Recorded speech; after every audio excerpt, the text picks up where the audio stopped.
Ladies, gentlemen, boys and girls, Papa Smoke back again for another video. Okay, so today's weekly lure video is on Simbi.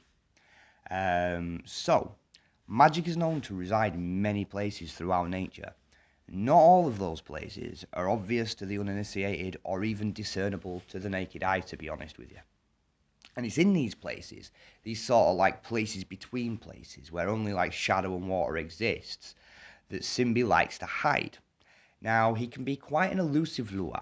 He's known to be quite difficult to find and quite hard to connect with. But once you manage to build a bond with him, a relationship with him, and befriend him, he can actually prove to be quite a powerful ally. Now, the symbology of Simbi is that of duality.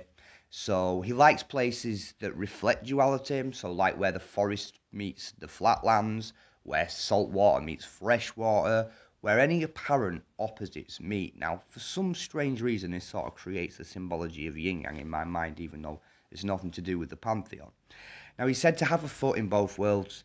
This is because he's part Radha and part Petro, and has both aspects of Radha lure and Petro lure. This is why he's symbolized a lot through duality.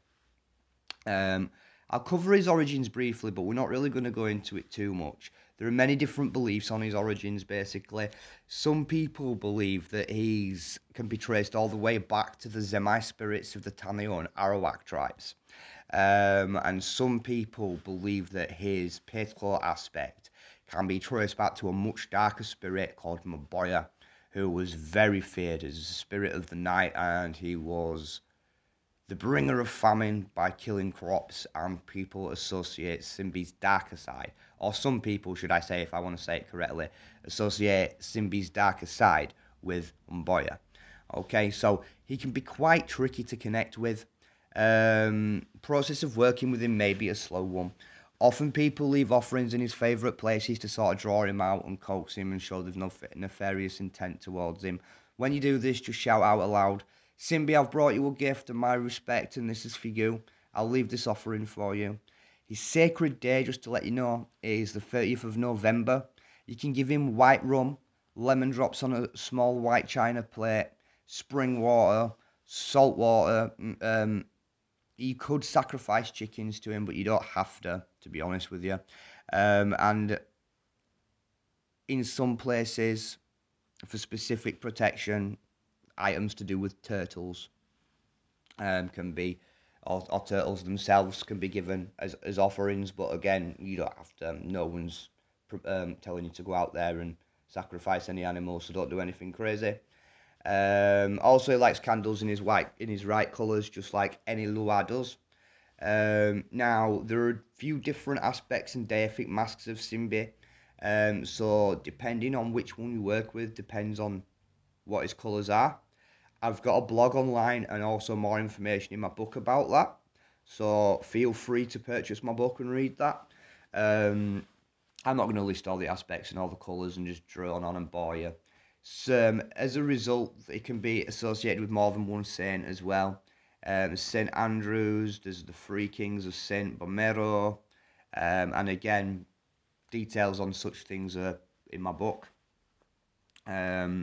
He specialises in protection, in technical issues, including reducing the risk of equipment failure, and skills associated with such things, such as maintenance skills. He's also known to speed up spiritual work, as well as helping people avoid unwanted attention. Sorry about the lighting, it's pretty dark in here today. Any questions, any comments, hit me up on the bottom. Keep everything respectful, and don't do anything I wouldn't do, which don't leave a right lot. House of Smoke's got quite a few. I'll tell you, I'll take some time to tell you actually. I'm going to go turn the light on. House of Smoke's got some quite interesting projects coming out. There are a few things coming out at the moment.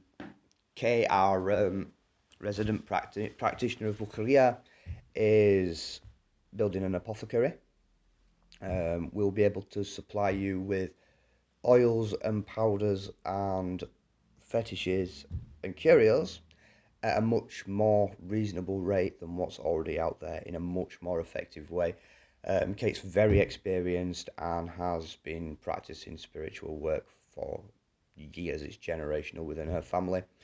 We're going to be looking to do the 7-day candles again. So Meg will be looking to do those. We've signed Darren, Darren Taylor, a Norse practitioner, and I encourage you to try him out. So people, if you're interested in spiritual work, of course, hit me up if you want Vodou, but if you want something a little different, hit either me or Darren Taylor up, and I'll put you in touch with him anyway, because I really want people to try him out there. First person that buys from him and gives me a review to use, yeah, right, I'll do a free reading for, okay? I'm going to do chicken's feet, because there's a lot of fuckery out there. People are doing them wrong. They're doing them to bring different intentions, and they're not for that. They're protective talismans. So you can do them with Ogun, you can do them with Gede, and you can do them with Papa Legba, basically, to protect from different harm and things like that. They are primarily protective talismans. They are not to, like, draw any sort of intent. And the ones out there that are for that at the moment are just fuckery, and are done by a well-known fake. So I'm going to do them properly and bring them out to you. Yeah, me and Lucy are working on a book called Demonic Hoodoo. She's basically the demon profiles you've been seeing her put online. She's basically writing those in the book, but you're only seeing about 70% of the content that's going to be in her section of the book, because she's held 30% back to give the people that buy the book the value. My contribution to the book is each demon she writes about, I then go and contact through Gnosis, and I grab some root work spells from these demons. I say to these demons, listen, people are finding it difficult to work with you with high magic and stuff like that. Some people's skills aren't developed enough. Can you give me some low magic they can do to build their confidence? And this is how we started doing the book, yeah. So I've been taking Gnosis from these demons for a long time now. This is why I'm looking a bit run down, a bit tired and a bit stuff, because I've got a lot going on.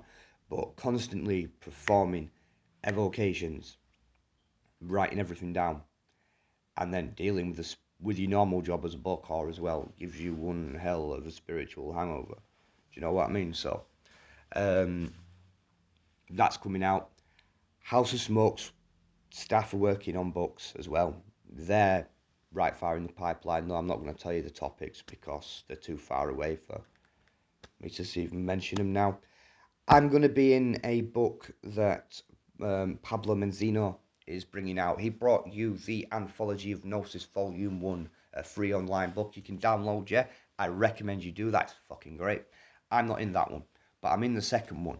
And if you want to get a taste of demonic hoodoo, of what that will be like, I have given him about 60% of the Bale section. So he's got the profile and a couple of spells for you to get a taste of mine and Lucy's writing. A lot of exciting things. Next Friday, 8 o'clock English time, I believe it's, I'll confirm this for you on another video, or Melvin, if you can just comment, mate, and just comment and confirm. But next Friday, 8 o'clock English time, I should be on Unexplained Possibilities podcast, getting interviewed about Vodou and about the House of Smoke. If you're interested, I'd appreciate you logging on, dropping a like on his on the video, and subscribing to his channel. If you're not already subscribed to my channel, you bad motherfucker, subscribe now. If you haven't hit a like on this video, like the damn video. Anyways, much love and respect. Don't do anything I wouldn't do, which don't leave you with the right lot. Have a good evening, all. Abobo Lua, Abobo Simbi.